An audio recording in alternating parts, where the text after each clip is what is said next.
Бүгүн 26 май күнү Кыргыз Республикасынын Министрлер кабинетинин төрагасынын орун басары, УКМК төрагасы Камчыбек Ташиев Баткен облусунун Кадамжай районундагы Айдаркен шаарында жергиликтүүлөр менен жолугушту. Генерал Алгач сурма комбинатынын учурдагы ишмердүүлүгү тууралуу маалымат менен таанышты. Не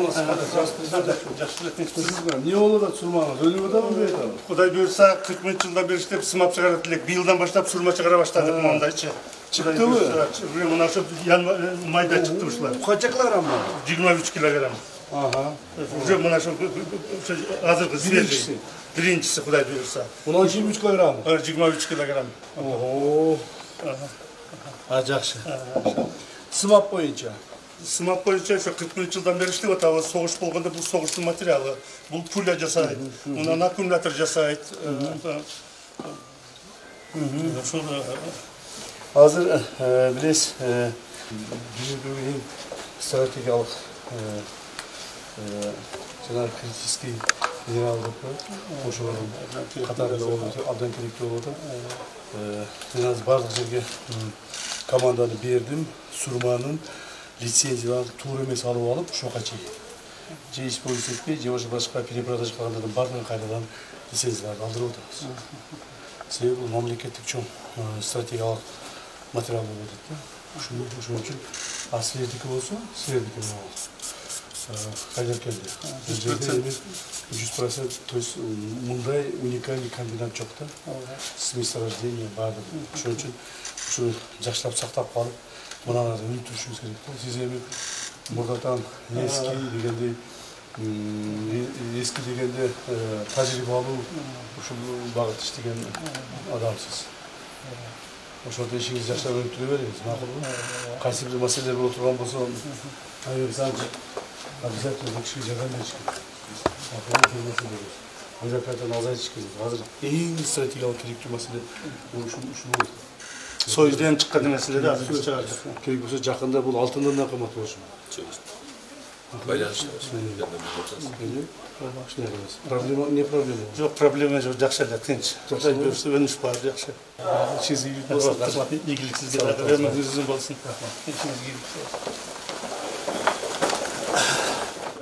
Söz Kırgız Respublikasının Ultuk Koopsuzluk Mamleket Komiteti Төрагасы генерал-полковник Ташиев Камчыбек Кыдыршевичке берилет.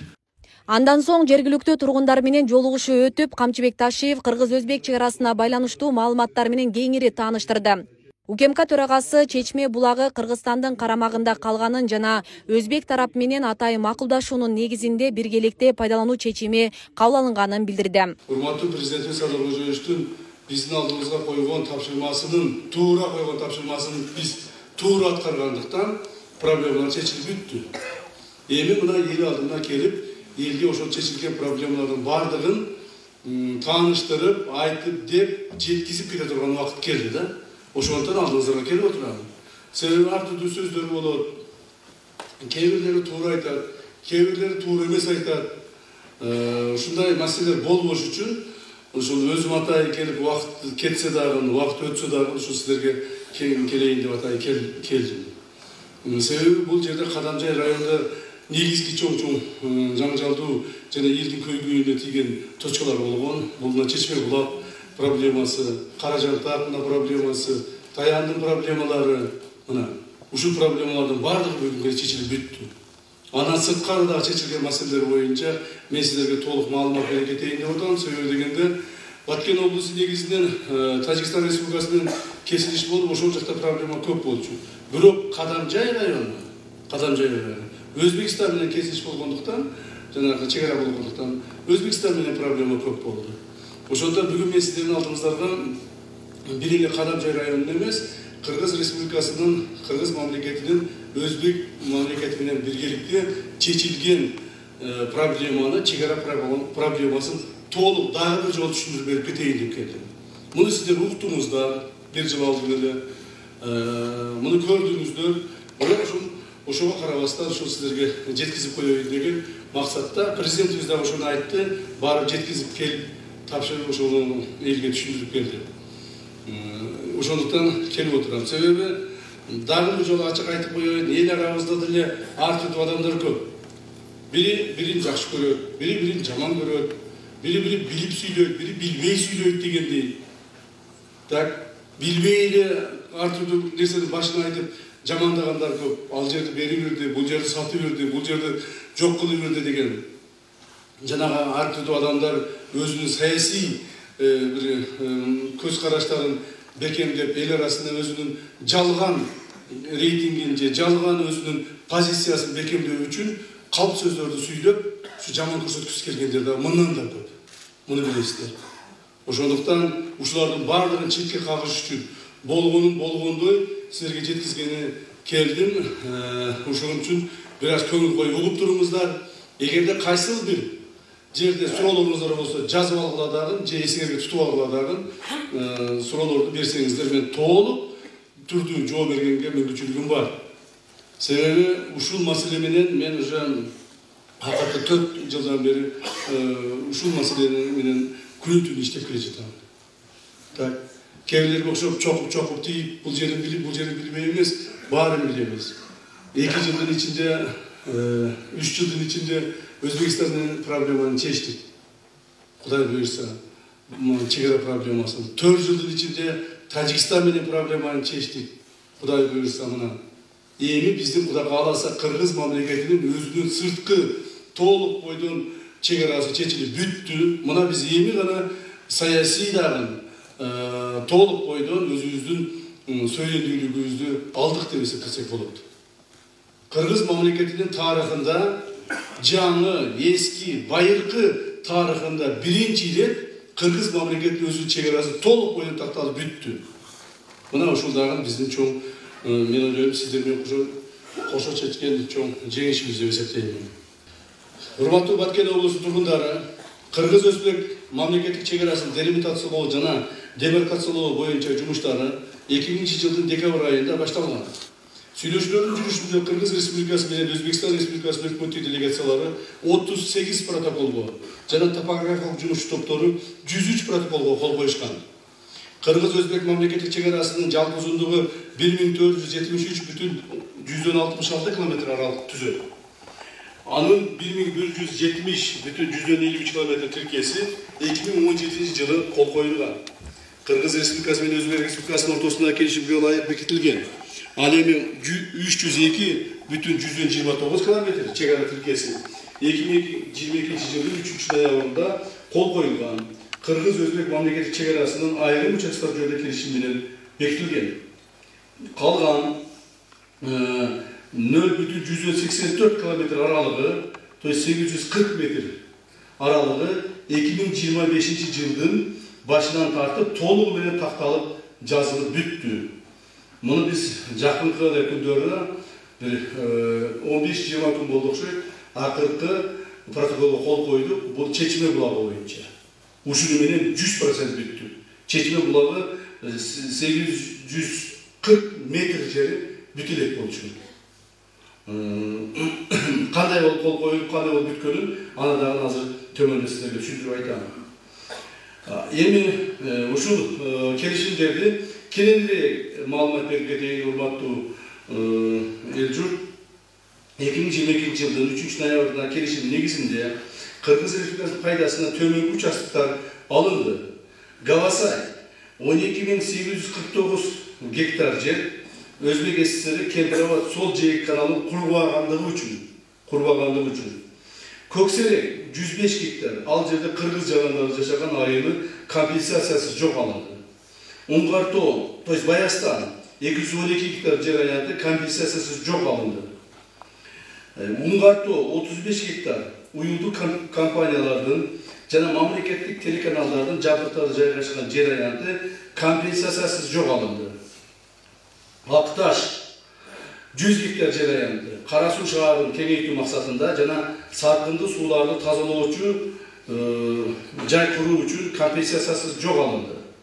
Мурда жазылып бекитилген Кара Белес участогундагы 25 гектар жер аянты компенсациясы жок алынды. Мен муну кичине түшүндүрүп айтып кетейин. Мына Гавасай 12.849 гектар жер. Эмне үчүн муну биз Өзбек ССРнин Өзбекстандан алдык. 12.849, почти 13.000 гектар жер. Бул чоң бир райондун жери да болчу. Себеби өзүңүздөр билесиздер, Капырбат каналын курганда ошол Капырбаттын сол жээгинен чоң канал курулуш керек эди дагы. Ошол канал ушул бүргөндү аркылуу мына бүргөндүгө суу алып келиш керек. Сен районуна боюнча Кутайс Карамжа районунда өтүш керек эди. Бирок ошол убагында курулбай калган. Ошонун ордуна булар ушунча жылдан бери компенсация бербей келген. Анан биз ошону чоң сүйлөшүүлөрдүн негизинде, ар түрдүү мындай катуу сүйлөшүүлөрдүн негизинде ошого компенсация кылып, почти 13.000 гектар жерди Алабака районунун Гавасай участогун алдык. Бул Гавасай деген чоң жайлоолуу, алтыны бар, тоолуу жер, жакшы жер. Ушул жерди алдык биз. Ушуну мен айтып коеюн, эмне үчүн алдылар деп. Мунун бардыгын биз мурда кылбай кеткен. Союз маалында булар келишимге кол койгон протоколго. Бирок ошо протоколду аткарбай кеткендиги үчүн булардан алдык да. Ушуга чейин эч ким албай келген булардан. Көкселек 105 гектар жер. Ал жерде кыргыз жарандары жашаган айылы компенсациясы жок алынды. Бул Көкселек айылында ар бир айыл ызычуу боло берчү. Ушул жерде биздин айылдар жашачу жерде бир 100 үйгө жакын болсо керек эле. 75 үй беле, 78 үй беле аз эсимде жок. Биздин кыргыз жарандар жашачу эле дагы. Бирок картада өзбектердики, а жашаган жери кыргыздар. Анан ошол жерлерден ызычуу болуп эле үйгө кирип келе калышып, солдаттар баягы автоматтар менен тургузуп, бирин кууп чыгат, бирин кайрагандай кылат, үйдө болот, ылдый болот, уруш талаш болуп жүргөн жер болчу. Бул жерде дагы компенсациясы жок алдык. Баястан 212 жер аянты. Бул жер жанагы жайыт айдоосу бар, жайыт айдоосу бар жер. Бул жерде ошол Өзбекстан тарапта өзбектердин картасында болгон, бирок жарым жартылай биздикилер колдонуп келген. Бирок юридикалык жактан өзбектердин картасында болгон. Аны биз өзүбүзгө кайтарып алдык. Уңгартоо 35 гектар жер. Бул Уңгартоо Аксунун Кербен шаарынын почти ортосунда деп койсок деле болот, жанында да. Бул жерде дагы бул тоонун жарымы бир жагынан биз киребиз, бир жагынан өзбектер кирет. Бирок бардык юридикалык карталарда өзбектердики болгон. Эсиңизде болсо керек 2014-жылы эле 12-жылы эле кача. Ошончо жылдары өзбектердин вертолеттору үстүнө келип конуп ушуну. Так. Биздин тообуз 35 гектар биздики деп. Анан кийин Алабага кетип аткан жолду тосушуп, өткүзбөй. Баягы бронемашиналарды алып чыгышып, спецназарды алып чыгып, жолду тосуп, ошондой болуп чоң жаңжал болду. Ушул жерде 35 гектар жерде муну дагы биз өзүбүз алдык. Биз аларга түшүндүрүп айттык, бул деген биздин жерибиздин ортосунда турса, сен бул жерге келе албайсың. Жол жок. Жол болгондо да айланып келесиңер. А бир ije болбосо вертолет менен келесиңер. Бизге кайтарып бергиле деп жүрүп алдык. Эми биз билесиздер, кыргыздар тоону жакшы көргөн элбиз, тоо дегенде жата калабыз. Анан ушул жерди өзүбүзгө кайтарып алдык. Акташ 100 гектар жер аянты. Кара Суу шаарынын кеңейтүү максатында сакындуу сууларды тазалоо үчүн ушул мына 24 гектар жерди ошол сакындуу сууларды тазалоого колдонобуз буюрса, 76 гектар жерди, мына 100 гектар, 76 гектар жерди. Бул жерди биз Айчарба багытына буюрса колдонобуз. Так. Ошол бул жерден дагы 100 гектар жерди алдык. Карабелес участогу 25 гектар жер. Бул жерде Карабелесте ушундай бир эме түшүлгөн, шарт түзүлүп калган. Мурда 2017 жылы баягы Атамбаев кол койгон келишимде булар мына Карабелесте 25 гектар жерди берип жиберишет. Кечене мына 5-6 жыл мурда берип жиберишет. Бирок муну берип жиберген менен бул бизге өтө керектүү стратегиялык жер болгон болот. Биздин эл журтубуз ушул жер аркылуу жайлоого чыгат экен. Эгерде бул жерди биз албай турган болсок, эл журт бир нече ондогон, жүздөгөн километр жерде айланып, анан жайлоого чыгыш керек болуп калды да. Анан кайрадан бул жерде 25 гектарды компенсациясы жок кайрадан алганга, кайрадан талашып жүрүп алдык. Булар деле айтты, кечеде кол койбодук беле. Keçede kol koyup ötküzüp berбедиңер. Ошондо айтпайт белеңер. Анан биз айтпайбы, малда биз жок болчу, ошон үчүн азыр эми келип эми карап атабыз, эйтин ар бир турмушта керектүү нерсени биз карашыбыз керек. Мунсуз биз чегарага кол койбойбуз. Ушуну биз алышыбыз керек деп жүрүп, акыры кайрадан карап, ошо кабыл алынган мыйзамды кайрадан карап туруп, ушул 22 гектар жерди дагы кайтарып алдык. Муну мен сизге мындай майдалап түшүндүргөн себеби, урматтуу элчи, бул эң бизге керектүү, элге керектүү жерлердин маанисин түшүндүрүп атам да. Муну көпчүлүгү түшүнбөй калышы мүмкүн эле да. Эми Кемпирабад суу сактагычын участогу боюнча, эми Кемпирабад боюнча отдельно мен айтып берейин. Кемпирабад боюнча толук кандай акыбал эле, бүгүнкү күндө кандай акыбал болуп калды биз кол койгондон кийин. Себеби Кемпирабадты бетине жаап алышып, канчалаган адамдар ар түрдүү баягы деструктивный деп коет бизде. Ушул болбой калса экен, ушул келишим кол койбой калса экен, Кемпирабадты берип берди, сатып берди деп калп сөздөрдү чыгарышып. Так, Кемпирабадты мына Өзбекстанга берип, даже кээ бирлер айтып чыгышты, Кемпирабадты берип, кайсыдыр акчаларды дагы алышып алдылар деп.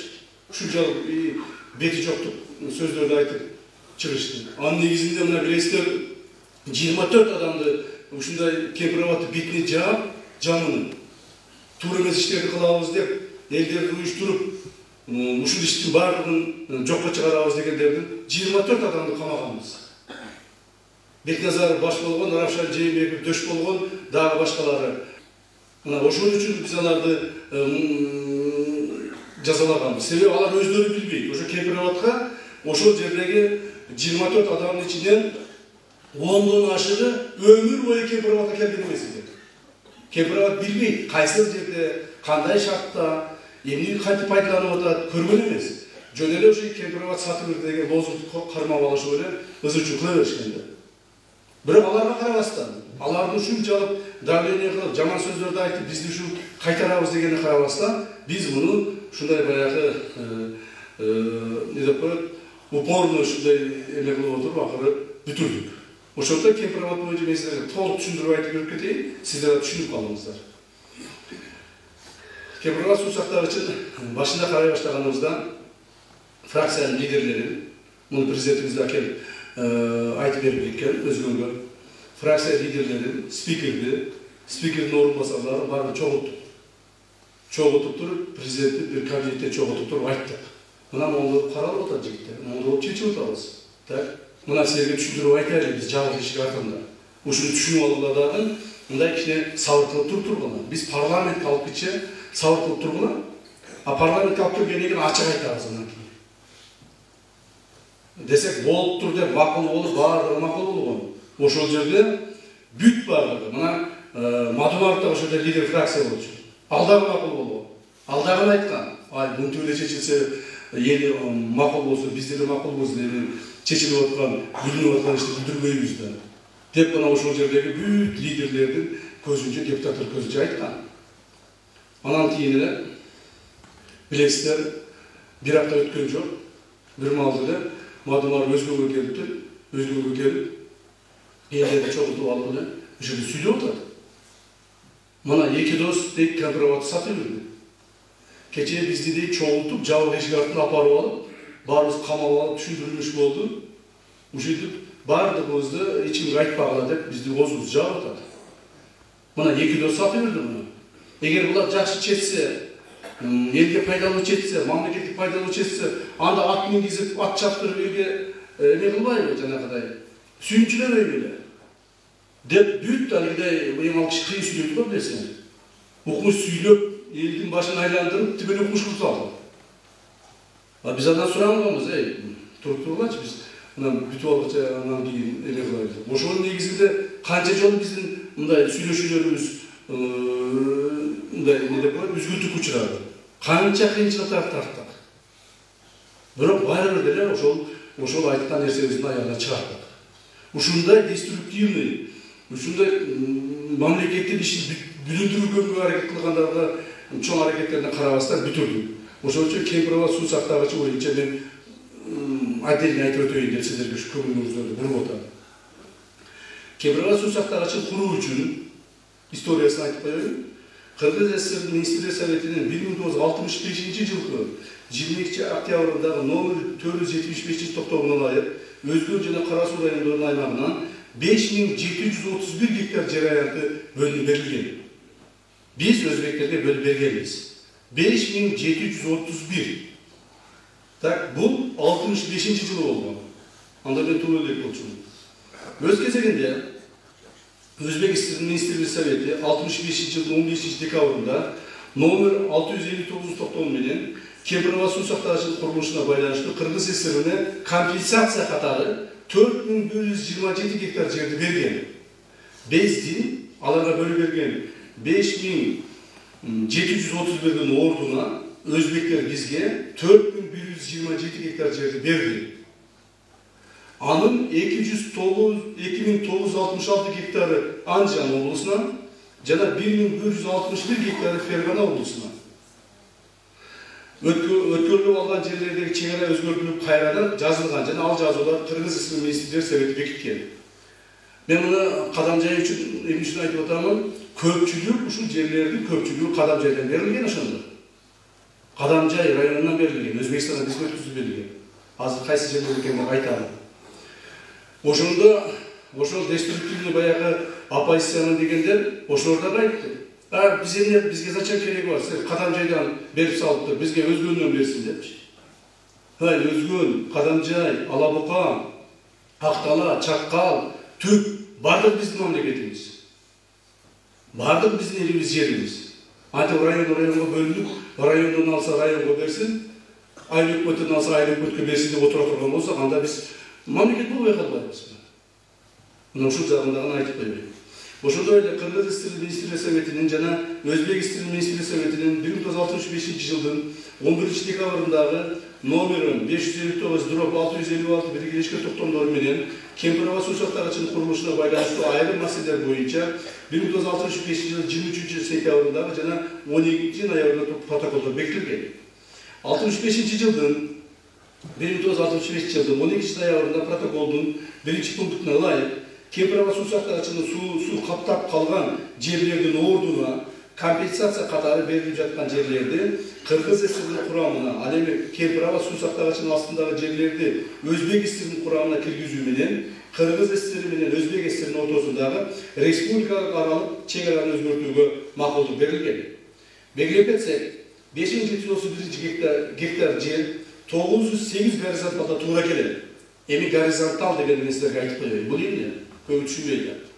Баягы Кемпирова суу сактагычын тосуп, суу сактагыч кылгандан кийин суу көтөрүлө баштайт да. Суу көтөрүлө баштаганда ошол 10-чы горизонтал, 100-чы горизонтал, 900-чы горизонтал болуп отуруп 908ге чыккан максимально. 908ди ölçülgön dağın, oşu 908'de 5731 hektar oldu. Oşoncu gorizontalda 908'de belirleşken oşonda. Alemi Kempirova suu saktagычынын kölömü 900 gorizontalga düşürүү menен чегараны жазганда анын аянты 4485 гектар түздү. Натыйжада мурда суу басып жаткан 1246 гектар жер Кыргыз тараптын пайдасына алынды. Биздин жазган келишимдер негизинде 5731 гектар протокол менен берилсе 908 горизонтал менен. Анда баягы 908ге жеткизе турган болсок, анда биз ошол жердеги айылдардын баарын кошуп беришибиз керек эле. Биз аны алар менен сүйлөшүп отуруп 900ге түшүрдүк. 900ге түшүргөнүбүздө булардын ээлеп турган суу жери 4485 гектар түздү. Biz 1246 hektardı murdağ kelişimde 5731'den 1246 hektarda kayrağızı kaytarıp aldık. Atak bular murdağ kelişim boyunca, murdağı Soyuz malında tüzgün kelişim boyunca uşu kızargan yerler 1246 hektar жердин баардыгы Өзбекстанга берилип кеткен. Берилип кеткен жерде биз кечээки договорлорду кайтарып алдык. Мына ошондо булардын суу баскан жери сары менен турат. Суу баскан, азыркы суу баскан жери 900 горизонталды бердик дагы. Ошо менен 900 горизонтал менен 4485 гектар болуп калды. Бул 4485 гектар жердин Бұл өзбектер бізге 4127 гектар жерін Мурда Союз малында беріп қойышқан. Ошондой эле 4127 гектар жер аянты 1965 жылы компенсация катары алынганын эске алсак, 900 горизонтал 4485 гектар болсо, мамлекеттик чегара сызыгы аныкталгандан кийин өзбек тараптан 358 гектар жер компенсацияланбай калган. Мына бая башында айтып атпадыкпы? 1246 гектар жер компенсация болбой калган. То есть эми 358 гана гектар калды. Себеби 4485 өзбектердики. Суусу басып турат азыр күндө. Мына ушул сары болгон жерлер. А булар бизге 4127 уже берген. Демек, эгерде ошону бири-бирине салыштырып келе турган болсок, булар бизге дагы 358 гектар жерди бериш керек болуп калды. Эми ушул 358 гектар жерди биз кайерден алдык? Ошондуктан акыркы сүйлөшүүлөрдүн жыйынтыгы менен берилбей калган 358 гектардын ордуна Ташакыр участогунан 1000 гектар жерди Өзгөн жана Сузак райондоруна Анжан облусунан бөлүп берүү жөнүндө макулдашылды. Натыйжада Мурда компенсация болбой калган жер үчүн 358 гектар жер үчүн 3 эсе көп жер алынды. 1000 гектар жер алынды. Мына могул жерде мына бул менин айылым болот, барпа мына. Мына барпа айылы. Ушу барпанын башында мына 10 гектар жерди мен өзүм сурап алдым. Биздин айыл вообще кирип келип, качып калып жүргөн депчи. Ушу 10 гектар жерди бизге берген депчи. Десем ошол жерде күрүшкөн.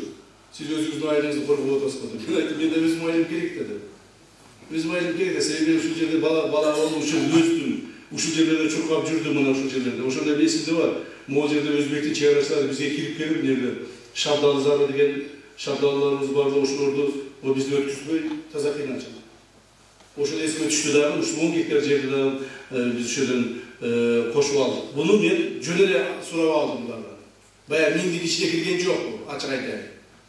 10 гектарды жөн эле сурап алдым. Ошондо 10 гектар мына жерден кошулду.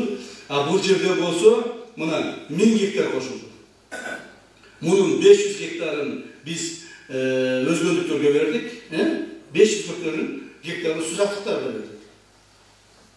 Ошентип, урматтуу туугандар, баягы Кемпирабад боюнча 4485 гектар жердин 4127 Мурда берген. Булар бербей калган 358 ордуна биз 1000 гектар жерди Өзгөн менен Сузак райондоруна 500 гектардан алып бөлүп бердик. Аны менен бирге эки тараптуу сүйлөшүүлөр негизинде Шахрихансай каналынын башталышы, суу сактагычтын платинасынын сол тарабы, участогунан өзбек тарап тосуп пайдаланып келген 19,5 гектар жер аянтын өзбек тарапка калтырып, өз ара алмашуу жолу менен анын ордуна 19,5 гектар жер аянты Ташакыр участогунан алынды. Бул могул жерде болгон. Могул жерде ушул жерде 19,5 гектар жерди булар тосуп алган, мурделе тосуп алып, могул жерде мына. Могул жерди мурделе тосуп алып, бизди киргизбей койгон. Бул жерге биздин кирбегенибизге почти бир 70 жылдай болуп калыптыр да. 65-жылы 65-жыл болсо, ошондо дагы 65 жыл өтүп калды, туурабы? 60 жылдан ашык өтүп калды, 60 жылдан ашык. 60 жылдан бери биздин 19,5 гектар жерди тосуп алган булар киргизбейт экен бизди. Биз ушуга чейин баарын тактадык да. Киргизбей бизди ушул жерде тосуп алышкан, солдаттарды коюп койгон, вышкаларды коюп койгон, туурабы? Бул жерге бир дагы адам да кире албайт, мал да кире албайт. Мунун ордуна бизге компенсация бересиңер деп компенсация алдык. Макул, силерге керекпи бул жер? Берейик. Бирок бизге компенсация бересиңер деп бул жерди да алдык. Мына ушул жерде алыш үчүн дагы өтө көп ызычуу болгон. Могул жерден ошол дөөнүн үстүндө мен барып эл журт менен ушундай чогулуп бир нече жолу чогулуш өткүзгөм. Ошол жерде дагы мен бул 2021-жылдары болгон маалда. Ошондо дагы ызычуу болуп, тимне тытып жеп койгодай болуп, тимнен окумуш кылышкан. Жерди сатып бердиңер, алып бердиңер, мен айткам ошондай токтоп тургулачы. Эл журт. Биз эч нерсе сатпайбыз. Биз сата турган болуп билген жокпуз. Так. Siz kişine çıdanlık turgular, kişine sağlık turgunuzlar biz bütün veremiz. Turup turgular. Bu cerdi sattıkça ben özüm satkadım jakşı. Cer ketkiçe biz özümüz ketkenimiz jakşı. Hiç kıçan cerdi vermeyiz biz. Dep oşonda köptügen ızıçı uruştalaş boldu az resmi düşüp otadı. Oşolarda dagı bunu akırı kelip turup buyursa oşol жерlерде дагы комиссия сактап алып берди. Эми Кемпироват суу сактагычын курулушуна байланыштуу 65-жылкы компенсация катары Өзбек Республикасы төмөнкү жерлер алынган. Урматтуу туугандар, 4127-нен каерден алдыңар? Силер калп эле албаган эле жерди алдык деп бизди калп айтып атасыңар деп ушинтип да айтып чыгышпады. Албаган эле жерди алдык деп калп эле бир жол жерди бири-бирине салыштырып эле ушинтип өзбектер өткүзүп берип атасыңар. Эми алган жерлерде кайсы жерлерде алган экенбиз ушуну айтып коелу. 1965-жылы коюлган келишим негизинде Алабуга районунун Көксерек жана 1-Май айыл аймактарынан 1307 гектар айдоо жана жайык жерлерин алганбыз. Экинчи, Аксай районунун Кербен шаарына жана Кашкар суу айыл аймагына жалпы 571 гектар жер аянды. Анын ичинен Кербен аэропорту, азыркы Кербен аэропорту, мурда ушул Өзбекстан болду. Муну азыр айтсам, өткөндө акчалыкта айтып, эмне үчүн Өзбекстан болду? Туура? Бул документ боюнча мурда Өзбекстан болду. Кемпироват үчүн алганбыз буларды кайтарып. Кербен аэропорту 52 гектар, кана Кербен аэропорту. Мына Кербен аэропорту 52 гектарды алдык. Жетиген айылдын бир бөлүгү 15 гектар. Кана 15 гектар. Мына жетиген 15 гектар муну алганбыз. ФАП мечитине балдар бакчалары бар экен. Ал кайерде экен ал? Ушу жетиген ушунун ичинде болсо керек, ушунун ичинде болсо керек. Жарандардын жер үстүрү жайгашкан жер болду. Ноке районунун Шамалдусай участогунан 1088 гектар. Анын ичинде Достук айылы 55 гектар болгон. Мына могул жерде Достук деген чоң айыл бар. Азыр Достук аймагы деген айыл өкмөт бар. Ушул жерден 1088 гектар жер алганбыз. Бул Ош-Бишкек жолунун боюнда Шамалсайдагы көп дароо саткан жер бар го, билесиздер. Куд ушул жер. Так, дальше. Араван районунун Найман участогунан 148 гектар жер. Анын ичинде Эсенбай айылы 32 гектар жер. Мына Эсенбай айылы 148 гектар жерди ушул жерден алдык. Кадамжай районунан 1013 гектар жерди алганбыз. Көктала участогунан 758 гектар алганбыз. Анын ичинде Достук, Көктала жана Маяк айылдары бар. Мына ушул айылдар туугандар бардыгы бизге Кемпироват боюнча компенсация болуп келген. Мына ушуну айтып атышат да, силерде азыр көп берип койсуңар, эмне үчүн өзгөндөн албайсыңар депчи. Ошондо мен айттым, мына биз туу элдикте берген биринчиден. Экинчиден айырмасы жок, кайсы аэропорттон беребиз, кайсы жерден беребиз. Мамлекеттики бул. Кадамжай районунан 1013 гектар жер, анын 758 гектар жери Көктала участогу, анын ичинде Достук, Көктала, Маяк айылдары, Кылдырак участогу 255 гектар жер, анын ичинде Исфайрам жана Кылдырак айылдары жайгашкан. Мына ушунун бардыгы тиги Кемпироваттын компенсация үчүн алынган жерлер. Жалпылап айтканда, Өзбекстандан Кемпироват суу сактагыч курулушуна байланыштуу 1965-жылы компенсация катарына алынган жерлерде азыркы мезгилде 25 миңден ашуун кыргыз жарандары туруктуу жашап жатышат. Ошондой эле турак жай, короо, жолдор жана социалдык объектилер курулган. Көптөгөн жарандарыбызга жер үлгүчтөр катары берилип, менчик укуктары каттоодон өткөрүлгөн. Булар айтып атышат бизге. Булар дейт, өзбектер дейт. Ушунча жылдан бери Кемпироват пайдаланып келатат. Анан ошонун бизге пайдасын дагы кошуп берсин дейт. Ызычы чыгарышты. Булардын бир-бирине баягы оппозициянын бир доводу ушу болду да. Кошуп берсин, ушунча жылдан бери 60 жылдан бери бизге ошол Өзбекстан көргөн пайданы дагы берсин деп атат. А биз айтып атабыз, туугандар, ошол 60 жылдын ичинде алар бизге берген жерлерде бизде деле үйлөр болду, эл жашап атат, короо сарайлар болду, жерлер болду. Ал жерден ошол жерлерге биз түшүп алып атабыз, башак алып атабыз, бизде да алып атабыз. Антип эгерде ар бир сомуна чейин эсептеп отура турган болсок, анда азыр чоң жанжал болот. Так, алар деле пайдаланды союз малында. Союз малында биз бир мамлекет болчу. Биз деле пайдаландык союз малында. Туура булар 358 гектар жерди көбүрөөк пайдаланган. Ошон үчүн 358 гектарды көбүрөөк пайдаланган үчүн 358-ин ордуна 1000 гектар алып атабыз. Так. Деп буларга түшүндүрүп атабыз. Булар элге дагы ушу жеткизип коеюн дегеним. Белгилүү болгондой, 2022 жылдын 3 ноябрындагы мамлекеттик чек ара жөнүндөгү келишим менен бирге Кыргыз Республикасы менен Өзбек Республикасынын өкмөттөрүнүн арасында Кемпирова суу сактагыч суу ресурстарын биргелешип башкаруу жөнүндө макулдашууга кол коюлган. Бул уже биз койгон 2022 жылы 3 ноябрда биз койгон жаңы келишим. Ага ылайык суу сактагычтуу суу ресурстарын биргелешкен Кыргыз-Өзбек комиссиясы ар бир тарап 12 өкүл паритеттүү негизде башкарып келет. Суунун деңгээлин, анын платинанын иштөө режимин көзөмөлдөп, сууну агызуу графигин бекитип иш алып барууда. Бизге мына ушуга чейин мына Кемпироватта. Мына ушу платина ушул жерде, урматтуу туугандар. Ушуга чейин 1965 жылдары ушул жерге бир жаранды киргизген эмес Кыргызстандын. Кыргызстандын бир жараны кирип, ушул жерден сууну канчага кое берип атасыңар, каяка кое берип атасыңар, качан, кантип кое берип атасыңар, эч ким кирип текшере алган эмес. Жөн эле кагазда жазылган, кагаздагыны биз требовать этип отура бергенбиз. Мисалы, мына ушул жерден бул жерден бизде 2 канал кетет. Бири правобережный, бул Сузакка кетет, биздин айылга кетет. Бул левобережный, бул Кара Сууга кетет.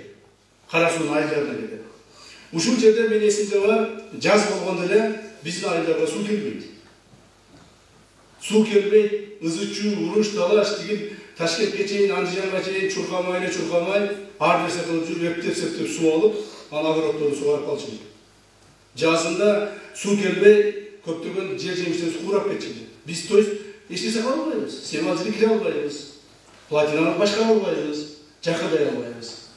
Бүгүнкү күнү биздин кол койгон келишим негизинде платинаны башкаруу ортодон болду. Бүгүнкү күндө ушул жерде платинанын ол жерде ушул жерде конторасы бар. Ушул жерде конторасы бар. Ушул жерде биздин 12 адам иштеп атат. İçine girip suunun kölömün dengeli kötörülüp ketişin bayağı 900'ün aşmaş gerekler. Oşunu karap duruşar. Anan ki bizge berilip atkan suuların toluk berilişini karap duruşar. Ağır kirip atkanın, çıkıp atkanın, bizge koyu verilip atkanın, toktop kalganın, oğağın kaysı vakti beriş gerek.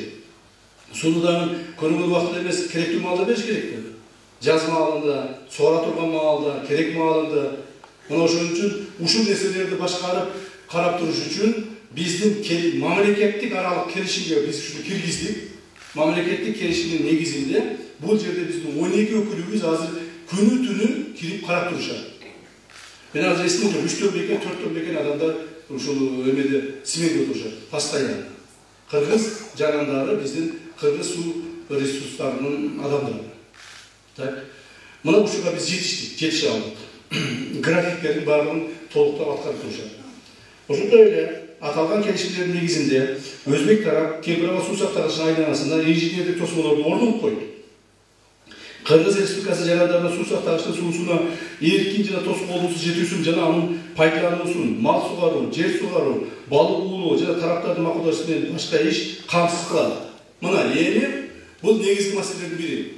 Ошол жерде баягы бизге жамандагандар айтып атты эле, мына эми Кемпироватка болду, эч кимди жакындатпайт, эч ким кире албайт деп таза ушундай чоң ызы-чуун чыгарышкан. Ошо Кемпироватта тегерегиндеги биздин айылдар, ошо айылдарды көрсөтө аласыңарбы биздин Кемпироват тегерегиндеги айыл. Мына биздин айылдарыбыз, мына биздин айылдарыбыз, мына мынерде биздин айылдарыбыз бар эле. Мына чекеде бар болчу биздин айылдарыбыз. Ушул айылдарыбызга мына мынакта бар эле. Ушул айылдарыбызга элдерди көтөрүп, мына эгерде Кемпироваткалар сатып бирди, эми Кемпироватка жакындай албайсыңар деп калышты. Мурда ушу Кемпироватка келгендерди балык уулоп, мал сугарып келгендер Өзбектин чек арасынан тосуп алып, тутуп алып, кайыктардан бери алып коюп, Автоматтар менен атып ушундай болгон. Мына жергиликтүү бийлик жакшы билет, жергиликтүү бийлик жакшы билет. Эми мындан да хуже болот. Эми вообще жакындай албайсыңар деп ушинтип жаман үзүүчү чыгарышпады. А биздин келишимдин негизинде бүгүнкү күндө эмне болду? Мына сабыр кылып турушту эле, ушуга биз жетиштик. Биздин келишимдин негизинде, урматтуу туугандар, мына Кемпирабадтын биз тарабына эч кандай жанагы пограничный тосмолор орнотулбайт. Эч кандай тосмол болбойт. Баягы зым таппай.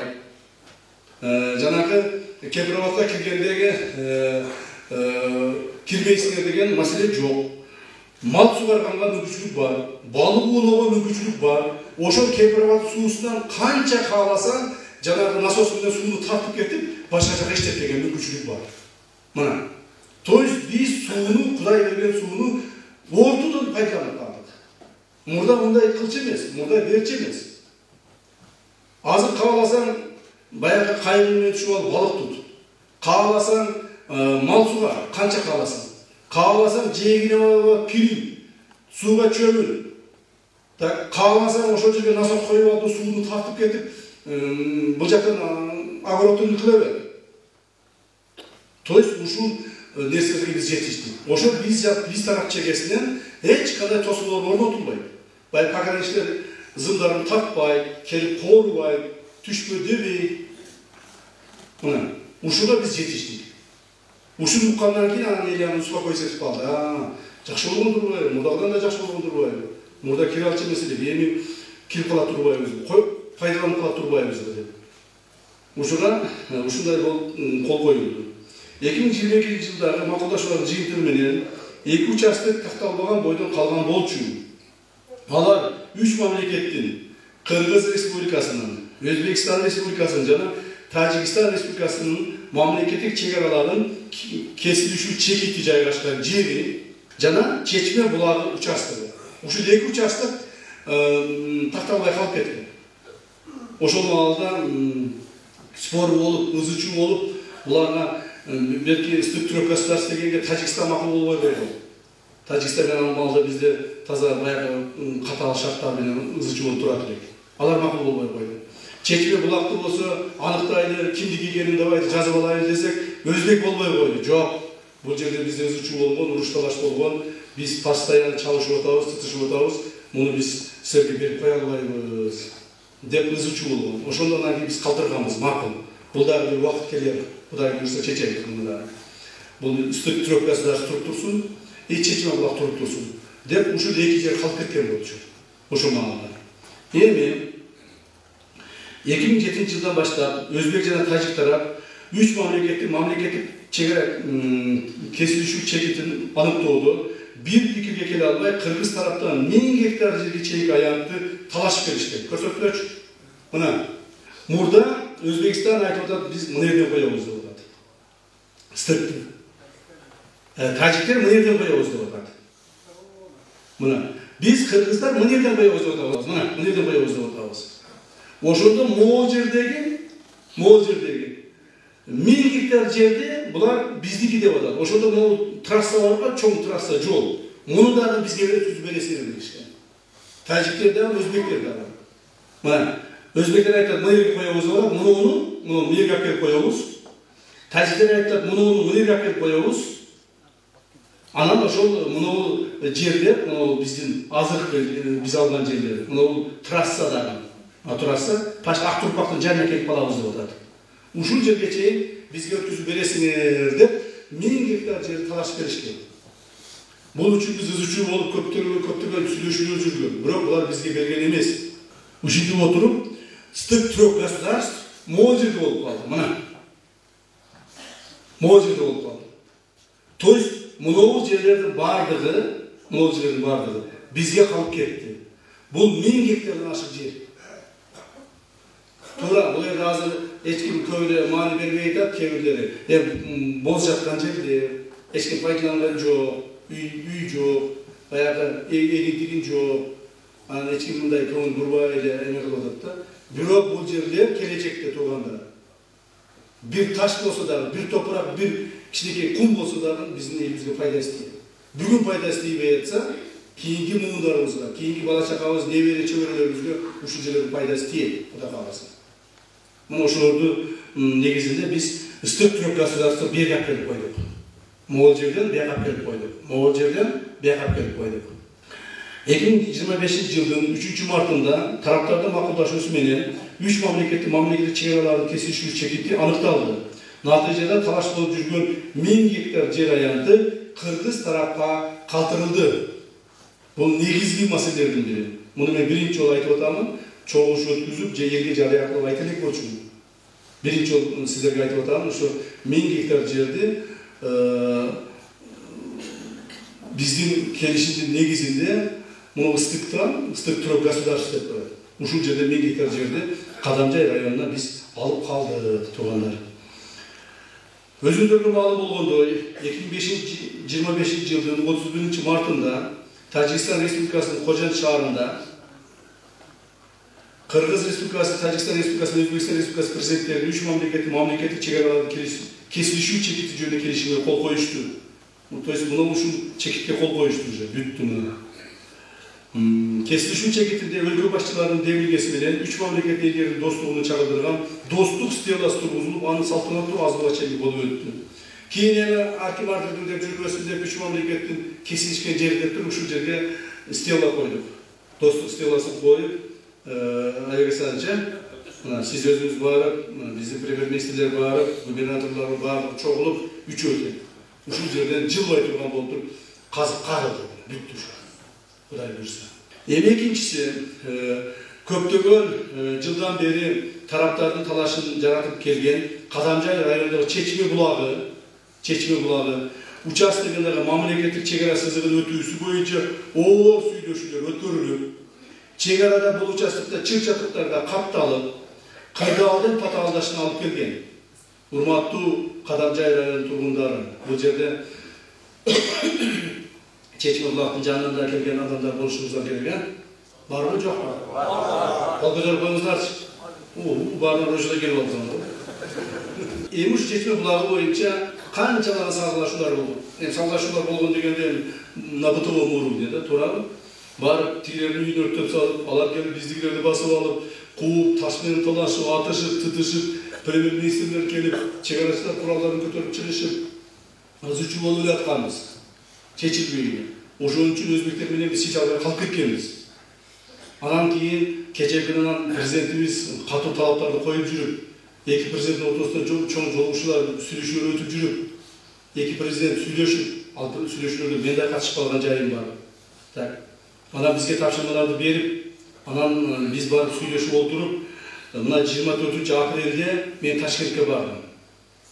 Ташкентке барып, ошол жерде мына Назарбек Нурматович чогуу болуп, комиссиянын мүчөлөрү менен чогуу отуруп, Өзбекстан Республикасынын премьер-министри Арипов Абдулажан Нигматович менен жолугушуп, ошол жерде сүйлөшүп, түнкү саат 1-2 тарады болушат. Протоколго кол коюп тарадык. То есть Чечме булагын аягына чыгарып чечтик.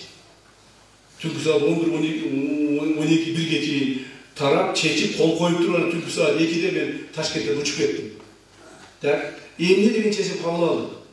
Биринчи, Чечме булагы Кыргыз Республикасынын пайдасына калтырылып жазылды. Жана бул жазуулар өкмөттүк делегациялар бирлешкен отурумунда бекитилди. Тургандар. Чечме булагы Кыргызстанда калды. Кочагыбыз. Ушул Чечме булагын Кыргызстанда калтырабыз деп, Кыргызстандын границасына картасына жазабыз деп, не деген гана кыйынчылык тартып көрбөдүк. Так, өзү билесиздер, Чечме булагыбыз деле ыйык булак, бирок анча да чоң эмес, кичинекей жер. 20 сотук жер, канча сотук жер? Өзү. Булактын өзү 20 сотукка жетпеген жер, билесиздер. Мына Чечме булак бизге калтырып жазылды. Экинчи, Кыргыз Республикасы менен Өзбекстан Республикасынын өкмөттөрүнүн арасында, ортосунда Чечме булагын биргелешип пайдалануу жөнүндө макулдашууга кол коюу жөнүндө сүйлөшүлдү. Эми урматтуу туугандар, мына булар деле көрдүңүздөр, эмени кемпирабадты өздөрүнө алганы менен толук бойдон биргелешип колдонуп атабыз. Suları birleşip içip atабыз. Suunun пайдасын birleşip көрүп atабыз. Тура көп бөлүгүн алар көрүп атат, азыраак бөлүгүн биз көрүп атабыз. Себеби географиялык жактан аларда ошол суу топтолуп келет экен да, алар ылдый ошол багат экен. Так, суу жогору жака карап акпайт экен. Биздин тообузга карап. Ошондуктан мына Кемпир батырды ошентип пайдаланып келдик. Эми Чечме булагындагы чогуу пайдаланайын. Чечме булагы Кыргызстандыкы деп жазылат, Кыргызстандыкы деп аталат. Бирок пайдаланганда азыркыдай пайдалана берели чогуу. Аны жогору жака тартып кеткенге биринчиден мүмкүнчүлүгүбүз жок. Экинчиден, аны тартып кете турган болсо ылдыйдагы адамдар, алар деле өзбекстандыктар болсо деле, ал деле адам, ал деле пенде суусуз калат. Туурабы? Андай боло турган болсо эки элдин ортосунда дагы чоң жаңжал чыгат. Жаңжал ызычуу болбош үчүн бүгүнкү күндө эле пайдалана беребиз. Бүгүнкү күндө канчалык пайдаланып атсак, биз деле бир 20 канча деди? 25-27% пайдаланып аткан экенбиз. Ошону азыр 3-дөн 2 кылдык. То есть 33%га чейин жеткиздик. Кыргызстандын пайдалануу укугун. 3-дөн 2-син өзбектер пайдаланат, 3-дөн 1-ин биз пайдаланабыз. Азыр кандай пайдаланып атсак, ошондой гана пайдаланабыз. Эч ким кандай нугун бурбайт. Эч ким кандай искусственный алжыга нугун буруп, же башка жака ташып, же сууну буруп кете албайт. Мына ушундай келишимге кол коюп. Мындан сырткары Кыргыз тарап Чечме булагынын айланасына инженерлик техникалык тосмолорду орнотпойт. Жана өзбек жарандарын булакка келүүсүн камсыз кылат деген милдеттерин алат. Мына бул Кемпирабадта зеркальный отражение дегенде Кемпирабадта кандай болсо Чечме булакта ошондой болот. Чечме булак ал жерде бир 100 метр жер экен. Так, Кемпирабад мына тегереги канча километр? 70 километр. 70.000 метр жерде өзбектер айтты, каалаган кирип колдоно бергиле деди. Сууну деди. Каалагандай колдоно бергиле, каалагандай пайдалана бергиле деп бизге уруксат берди. Анан биз эми 100 метр жерге өзбектерге деп бизде уруксат беришибиз керек да. Өзүбүзгө жазып алдык. Бирок аларга өзбек жарандарын булакка кирүүсүн камсыз кылат деп милдеттерин алды. Мындан ары чегара өкүлдөрү Чечме булагына, то Чечме булагынын тегерегине пограничный баягы тосмолор орнотулбайт. Мына бул Кемпирабадтагыдай эле. Пограничтер барып туруп зым тартып, бул меники, бул сеники деп өткүзбөй кое албайт. Ушул жерди ачык калтырдык. Мында чегара өкүлдөрү Чечме булагына жарандардын кирип чыгуусу үчүн атайын бир жерди аныкташат. Жана ошол жерде кирип чыгуусун камсыз кылышат. Чегарачылардын айтып отурабы, ким чегарачылардан бизде жетекчи? Мына сиз чегара кызматынын директору отурасыз, Абдыкерим Карбекович, облустун башчысы чегара кызматынын. Сиз Айдаркен чегара отрядынын башчысы. Вот, Айдаркен чегара отрядынын башчысы турасыздар. Уктуңар муну келишимди жакшылап окуу болот. Келишип жакшылап алгыла. Назарбек Нарбатович, жеткизиңиз айрыкча чегарачылардан. Бизден ызычуу, урушталар чегарачылар баштай берет кейбирде. Ошентип ызычуу кылбастан бир жерди аныктап, бир жерден кирип чыга турган кыласыңар болду. Вот и все. Макулу зыл тартмай андай жокко отуруңуздар, пожалуйста. Коомдук тартипти камсыз кылуу максатында Чечме булагынын айланасына видео көзөмөл орнотуу макулдашылды. То есть видео көзөмөлдү орнотуп коебуз. Ким эмне кылып атат? Кимдир бирөө келип ал жерде суусун жыра тартып бир жака буруп кетип аткан жокпу? Кимдир бирөө келип суун булгап кетип аткан жокпу? Кимдир бирөө келип ал жерде тартипсиздик орнотуп аткан жокпу деп алар тараптагы, биз тараптагы ар ким өзүбүзгө карата баягы видео көзөмөлдү коюп алабыз дагы, биздин чегарачылар ошол контролдоп отура берет.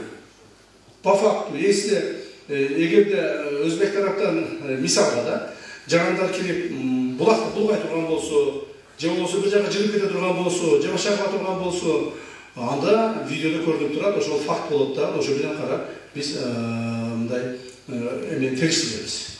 Так? Ошентип мурда видео көзөмөл жок болчу, мундан ары орнотобуз. Эң негизги белгилеп кетүүчү нерсе, урматтуу туугандар, Чечме булагын табигый суунун булагы катары сактап калуубуз абзел. Себеби дегенде өзү мына мусулманчылыкта дагы Алла Таала баарыбыз альхамдулилля мусулманмы деген мусулманбыз. Баарыбыз билебиз. Бул булакты деле чукулай берсе, булак жоголуп кетиши да мүмкүн. Бұл Алла Тағала берген бір қасиет.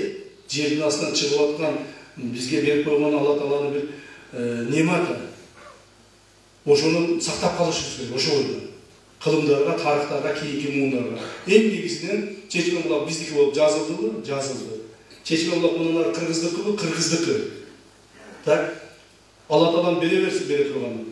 Алла Тағалам рызқысын бере берсін, суын шығара берсін. Ал суын елдер пайдалана берсін. Мана ұшы негізгі масыл. Ұшы мен сақтап қалыш керек.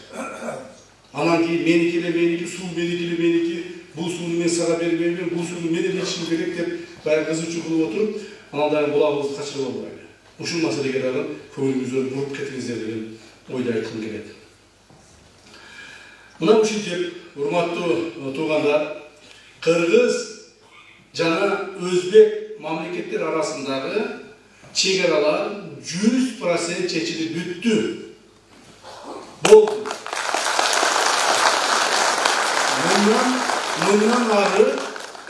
Мындан ары, бұл сенікі, бұл менікі деп талаш тартыш, уруш талаш, Құдай сақтасын мындан ары болбой. Егер қайсыз бір түшінбестіктер болса, аны жергілікті билік органдары, чегарачылар, ошол жеринде тез-тез чечип турушат. Себеби биз азыр демаркация жумуштарын жүргүзүп атабыз, баягы зым тартуу жумуштарды. Зым тартуу жумуштар жүрүп аткан маалда анча-мынча bir düşünmesidir bol ketişi mümkün. Bir 10 metre araqtan ötüp, 10 metre bergaqtan ötüp, cemunu kanal bir yak kalıp ketti, bullatok bir yakta kalıp ketti, degen sözler oluşu mümkün. Anı, azıcık kılbağımızlar, uruş talaş kılbağımızlar, akırın barın çeçeriz. Savrında kılıp dursanlar. Biz hiç kaçan özümüzdün, mamleketimizden, özümüzdün jeribizden, özümüzdün jarandarımızın kızıkçılığını büröge tattırıp jibербейбиз. Biz андай адамдар емеспіз. Ошоны сабыр кылыңыздар, урушпагыла, талашпагыла, бир нерсе болуп атабы, сразу кайрылгыла. Ошо жергиликтүү бийлик өкүлдөрүн, айыл өкмөттөн баштап, аким, губернатор и чегарачылар бар. Макулбу? Урматтуу Баткен облусунун тургундары 2017 жылдагы жана 2022 жылдагы келишимдердин негизинде Баткен облусунун аймагында мамлекеттик чегараны жөнгө салуу максатын төмөнгүдөй өз ара жер участкаларын алмашуулар болду. Бул дагы силер үчүн өтө маанилүү. Муну да угуп алыңыздар. Алмашуулар жүргүзүп атабыз, эмичи? Чегара такталгандан кийин кээ бир жерлер Өзбекстанда биздин кызыкчылыктарыбыз калып кетиши мүмкүн. Ачык эле сөз да. Айдарыбыз калып кетиши мүмкүн, үйүбүз калып кетиши мүмкүн, башкабыз калып кетиши мүмкүн. Алардын кызыкчылыгы бизде калып кетиши мүмкүн. Ошондуктан ошол кызыкчылыктарды баягы мамлекеттик аралык комиссия, ал комиссиянын башында Кыргыз тараптан мен турамын, Өзбек тараптан Арипов турат, премьер-министр. Биз ошол чыр-чатактарды чечип келатабыз. Мындан ары чечебиз, чечип буюрса жакынкы күндөрү дебейин, жакынкы жылдары баягы пограничный жанагы ограждениелерди деп коет кыргызчалар тосмолорду тартып өтөбүз. Так? Биринчи, Кадамжай району боюнча мамлекеттик чегара сызыгынын өтүүсү жөнгө салууда Өзбек Республикасынын Каражантак участогунан Каражантак айылы Кыргыз Республикасы пайдасына турак үйлөрү, социалдык объектилери, көп жылдык бак дарактары жана сугат айдоо жерлери менен алынды. Жалпы аянты 241,5 гектар жер.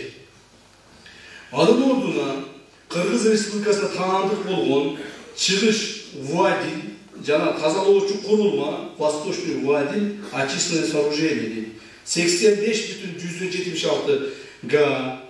Жаңы жер Батыш Вуадин, жаңы жер Западный Вуадин 65,13 га. Ынтымак жол 20,185 га. Дашар 37,159 га. Чуңкур кыштак 20,16 га. Көктала дамба 7,185 га. Жана Саралтын 0,65 га. Бардыгы болуп 237,179 га жер аянты алмашылды. Biz alardan 241,5 гектар жер алыппыз. Аларга 238 гектар пашты бериппиз. Белгилеп кетчү нерсе, мына участкаларды түшүнүп атасыңар да, туура, жергиликтүү адамдар түшүнүп атат да, ким кайсы жерде экен, кайсы жерде кайсы участкада айтып атканын түшүнүп атасыңар да. Slaydlarda turadi mına, slaydlarda ben mayzap ko'rsatib o'tiribman. Mına biz qarajatlarni aldık, qolgan yerlerde bergen uchastklarni aytdim, bu o'tdingizlar. Belgilenen üçüncü nerse 24 yılın 12 avgustundan tartıp Karajat'ta kalktırıp oluşu Toluk ve Batken Oğlusu'nun Kadamcay rayonunun karmağına alındı. Cana mamleketlik çeyreğinin kaytarılıp cansızlıkla cezarıldı. Oşunda öyle ayıldığı 721 turbunun Kırgız Respublikası Prezidentinin tiyişli jarlarına layık caranlıkla kabul alınıp alara Kırgız ulutluk pasportları verildi. Karajat'ta ayılığına uzunluğu 2,13 km tüzgün avtounağ yolu kurulup ayık elektrik enerjisinden kamsыздалды. Екінші, Шахмардан Аңғылауының чекарасын тақтап жазуда өте көп қиыншылықтар болды. Себебі 1955 жылғы өкмөттөр аралык паритеттик комиссияның жана 61 жылғы 30 мартындағы Кыргыз ССР-нын Жогорку Советinin президиумунун жарлыгы менен бекитилген картографиялык материалдар боюнча Кыргыз жарандары пайдаланып келген Аккыя айылы Өзбекстандын жери болгон. Бұл Өзбекстан жері болған Аккыя. Сүйлөшүүлөр негизинде Кыргыз жарандары туруктуу пайдаланып жашап келген Аккыя айылы 110 гектар Кыргыз тарапка алынып, ал эми анын ордуна Кадамжай районунун Ямбарак участогунан 45 гектар жер, Риштан участогунан 1,180 гектар жер, Соқ Шахмардан каналынын участогунан 40 гектар жер, жана Шахмардан анклавынын тегерегинен 23,120 гектар жер, бардығы olup 110 гектар жер Өзбек тарапқа берилди. Аккыя айылын алдық біз 110 гектар жерді толық менен. Ошонун ордуна Аккыя айылын ордуна ар жерден бөлүп участок кылып 110 гектарды берип кутулдук. Зато bir айыл толук бойдон ал жашоочулар менен кошо биз аркы өттү. Бул бизге пайда болду деп эсептейм. Үчүнчү, Баткен Аккыялыктар барбы жок? Аккыялыктар жок экен да. Ошон үчүн бизге баары бир деп отурат экенсиңер. Аккыя өтпөйбү? Ал сизге керек. Анан Аккыялыктарга керек. Бизге керек эмес деп отурат экенсиңер да? Тамаша, конечно. Үчүнчү, Баткен районунун Кыштуулук айыл өкмөтүнүн Таян жана Сай айылдардын тургундарынын кайрылуулары негизинде Катаке жайлоосунан 261,19 га жай жер аян Кыргыз тарапка алынып, анын ордуна Солмек айылындагы Күнгөйтан жана Кызыл Кыяк участоктарында Өзбек жарандары өздөштүрүп, тура үйлөр салып алган 115,169 га жер аянты жана Ош облусунун Араван районунун Керкирден суу сактагычы участогунан 74 гектар жер, бардыгы болуп 189 гектар жер аянты Өзбек тарапка берилди. Жыйынтыгында 261 гектар жер аянтын Кыргыз тарапка алып, анын ордуна Өзбек тарапка 189 жер аянты алмашуу жолу менен берилди. Biz 71 гектар жерди көбүрөөк алдык. Bizde bayağı айтып жатыр ғой, берип сала, андай эмес. Ар бир гектар жер үчүн талашып, тартышып, тытышып отуруп, кичине болсо дагы, бир сотук болсо дагы, 1 гектар, 10 гектар болсо да көбүрөөк алып калайын деген максатта талашып жатабыз да. Бул жерден дагы 71 гектар жерди көбүрөөк алдык. Төртүнчү, Баткен районунун Суу Баш айыл өкмөтүнүн Бозадыр айылынын тургундарынын кайрылуусу негизинде Коңур чоку участогу жалпы аянты 486,125 гектар жер Кыргыз тарапка калтырылып, анын ордуна Кыштууд айыл өкмөтүнүн Сөгөт участогунан 233,3 гектар жер аянты Өзбек тарапка калтырылды. То есть бул жерде 252 гектар жер биз көбүрөөк алдык. Бешинчи, Баткен районунун Төрткүл айыл аймагынын Ак-Өтөк айылынын тургундарынын кайрылууларынын негизинде Ак-Өтөк айылынын батыш тарабындагы 226 гектар жер аянты Кыргыз тарапка алынып, анын ордуна Өзбек жарандары Умбар автожол участогунда бак кылып өздөштүрүп алган жер аянты жана Сок айылы менен Умбар айылын бириктирип турган автожол жалпы аянты 226 гектар жер Өзбек тарапка калтырылды. Түшүнүп атасыңар да?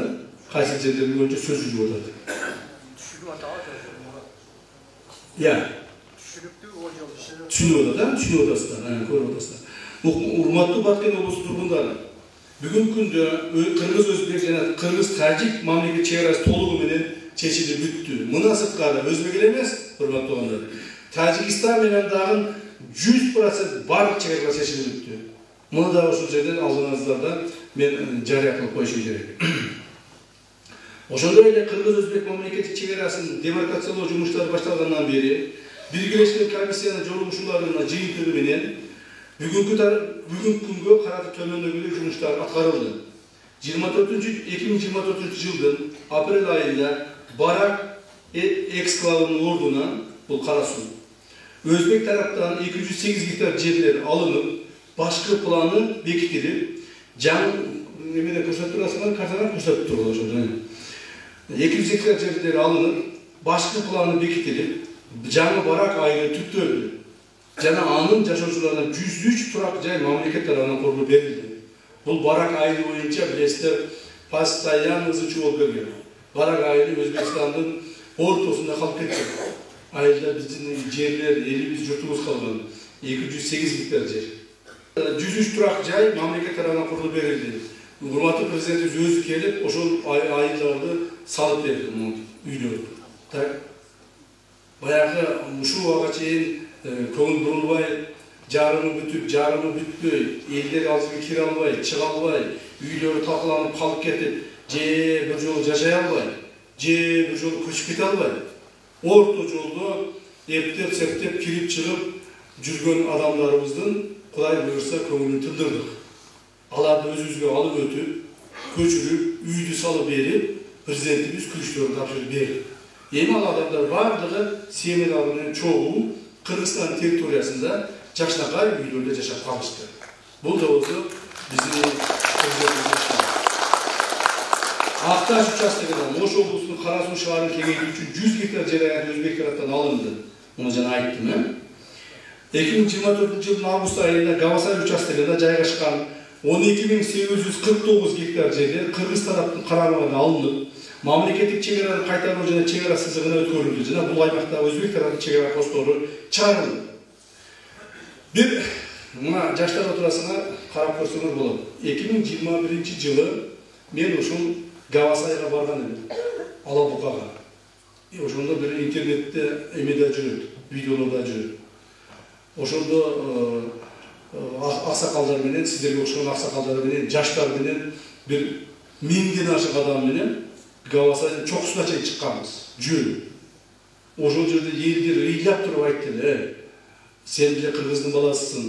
Мына ушул жерлерде биздин ата бабалар ушул Гавасайды полностью биз алып жүрдүк эле.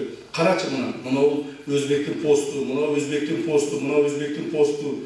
Биз ушул жерге мал жая албай калдык, чыга албай калдык.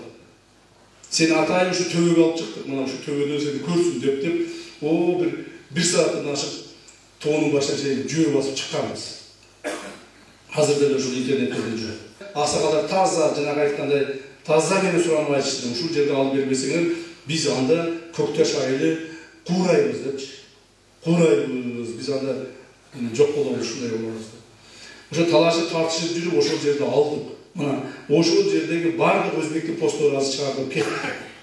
Ошол жердин бардыгын Кыргызстандын жери деп кайрадан биздин картага кошуп жаздырдык турганда.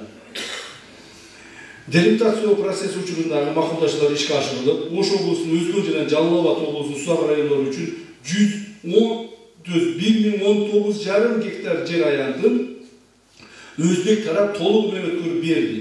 Жана 2024 жылдын 1-ноябрынан тартып, бул участоктарда мурда орнотулган Өзбекстан Республикасынын ишчилик тоскоолору же чек ара сызыгына жылдырылды.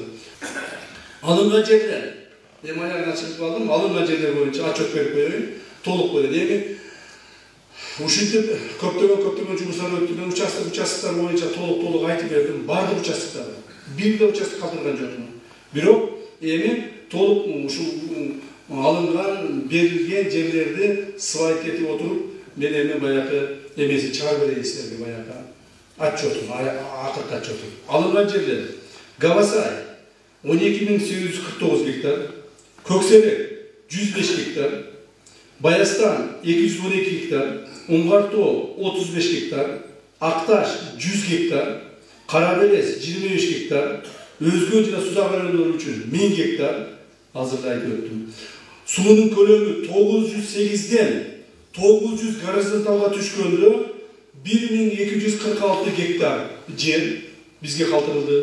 Жалпы biz алган жерлер 15572 hektar жер болду. Ал эми 1965 жылы компенсация катары алынган 4127 hektar жерлер эске алганда жалпы 19699 hektar жер Кыргыз тараптын пайдасына калды. Баягы 4100 кошкондо, мына кадам жайдагы мына пылдырак-сылдырактарды кошкондо. Так? 19699, почти 20.000 hektar жер Кыргыз тараптын пайдасына калды. Бул Өзбекстан менен болгон чек араны айтып атам.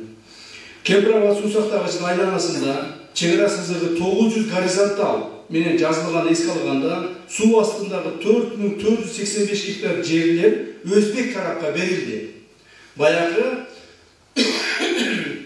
Кемпирабадтын суу басып турган жерлери дагы менен эме айтып коеюн.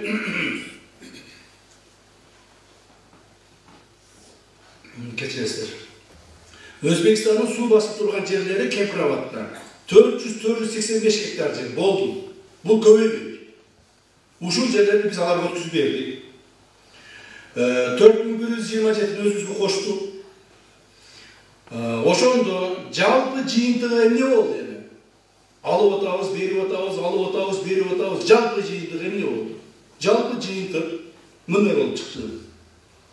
Жыйынтыгында Кыргыз Республикасынын жалпы аянты мурда болгон эле. Биз жумушту баштаганга чейин биздин жалпы аянтыбыз 19 миллион 995 миң 89 гектарды түзгөн. Өзбек тарап менен картаны толук чыйып берип алып бүткөндөн кийин биздин Кыргыз тараптын алынган 15572 гектарды кошкондо биздин картабыз урматтуулгандар 20 миллион 10 миң 661 гектарды түздү. То есть картабыз чоң. Биздин 4 жылдан бери кылган эмгегибиздин негизинде Кыргыз Республикасынын Өзбек Республикасы менен чек ара тилкелерин тактап толук бүткөндөн кийин биздин картабыз 15572 гектарга чоңоюп, мурда 19 деп жүрчү деп эми 20-дан түшпөй калды. Ачтык. Картабыз чоңойду, кеңейди картабыз. Картабыз кичинейип кеткен жок. Баягы жерди сатып беришти, жерди берип беришти. Булар Өзбекстанга же болсо башкалар утулуп калды деп айткандардын баягы калп сөздөрү суу кечкен жок. Суу кечпей калды. Бардыгы Кыргыз мамлекетинин пайдасына чечилгендиги анык так көрүнүп турат.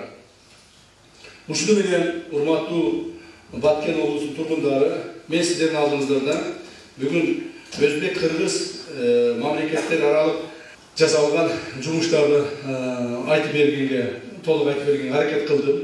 Эми бул нерсе мындан ары жашынуу эмес, бул ачык, айкын. Эми кээде иш кылганда, кээде жумуштар кылып атканда, айтпай кыласыңбы, жумуш бүтүп кетсе экен анан айтам депчи. Биз да ошентип иштегенбизде башындачы. Анан болбой эле бизди сатып жүрүп атат, атып жүрүп атат, мону жок кылып жүрүп атат дегенден президент баш болуп өз күнгө келип эки жолу түшүндүрүп кеткенбиз. Ай саткан жокпуз. Кемпирабадты биз берген жокпуз. Кемпирабад бизге чейин эле 1965 жылы берилип кеткен. 4427 гектар.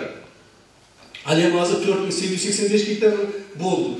Болгону 386 гана гектар ашыкча берилгенин биз аныктадык. Биз берген жокпуз. Бул мурда эле берилген.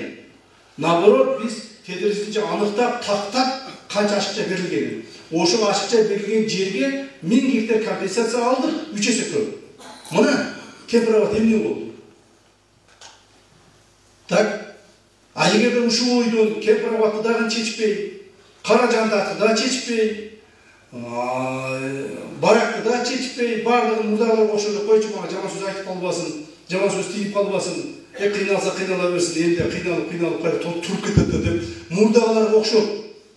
Biz uşunday bir mamle kılganımızda dağda çeçipey jüre verdiler. Bizim ışıkta okulup oturup verdiler. Çeçe almaya atabız, bol boyatar, makul bol boyatar, tiyak yaktı. Ağa karabastan jaman söz uksaqtağın, bizi söksö dağın, ar türlü jaman nerselerdi bizge iyilik, bizi şu jaman atı kalam dep hareket kılsa dağın, oşoğa karabastan bunday öjörlöğüne oturup ahıra çeçip çıktı. Bu bizden urmatlı prezidentimiz Sadık Nurhocaevичтин öte çoğun emgeli oldu. Oşo kişiye bir koça atayım. Rahmat. Buna şu, eğer de sorularınızlar olsa ben cevap vermeye dayanım. Mikrofon var o verin. Ben rahmet aytıp koyayım. Çeçme elini atıdan.